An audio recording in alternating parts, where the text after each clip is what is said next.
150 years ago, if you wanted to control the destiny of nations, you needed to control the flow of oil. You needed iron pipes, massive refineries, and a ruthless grip on the railways. But the world has changed. Today, the most valuable resource on this planet isn't buried under the burning sands of the Middle East. It is flowing right now through your very fingertips. It is your data.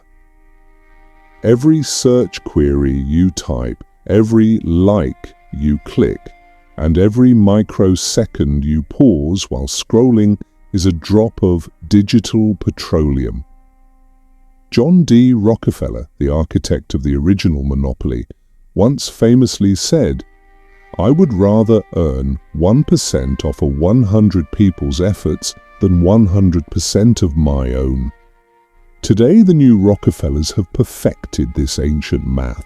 They don't just want a percentage of your labor or your money.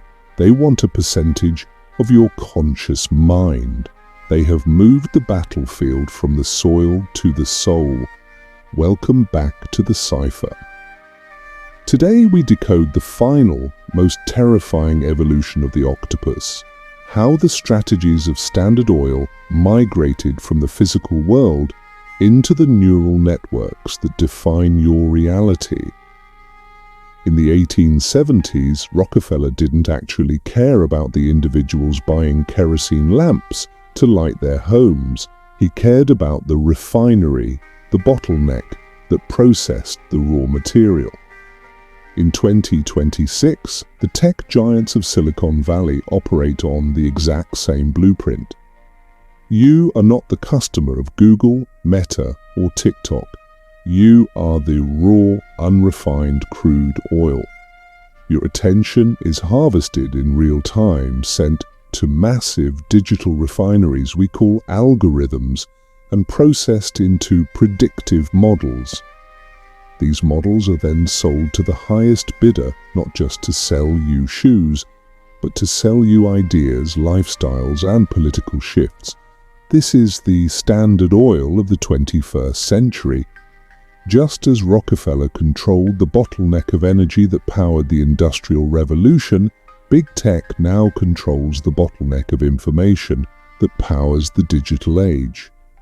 If you aren't flowing through their pipe, you effectively do not exist in the modern economy. They have successfully implemented a total global lockdown without ever laying a single physical mile of pipe. Remember the trust from part 2, that dark legal sorcery that created the illusion of choice? Today, that illusion is powered by the cold, sterile precision of artificial intelligence. When you search for an answer or product, the algorithm doesn't show you the world. It shows you a refined version of reality, specifically engineered to keep you inside their digital fence. This is the ultimate feedback loop. Rockefeller used secret rebates with railroads to silently crush his rivals before they even knew they were in a fight. Modern tech giants use search rankings, shadow banning, and algorithmic suppression.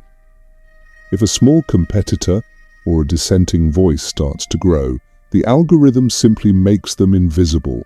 It is a Cleveland massacre executed in milliseconds, silent and bloodless. The competition isn't killed, it's just de-indexed. In this new world, if the architect doesn't want you to be seen, you are effectively erased from human consciousness. In part 3, we exposed the philanthropy mask, how Rockefeller used charity to shield his empire from taxes and public anger. Today, that mask has evolved into technocracy. The modern elite don't just fund traditional universities anymore, they fund neural research centers, global health data initiatives, and climate tracking systems. These are the new tools of social engineering. They operate on a crisis solution loop that would have made Rockefeller envious. First, a global crisis is identified and amplified, the crisis.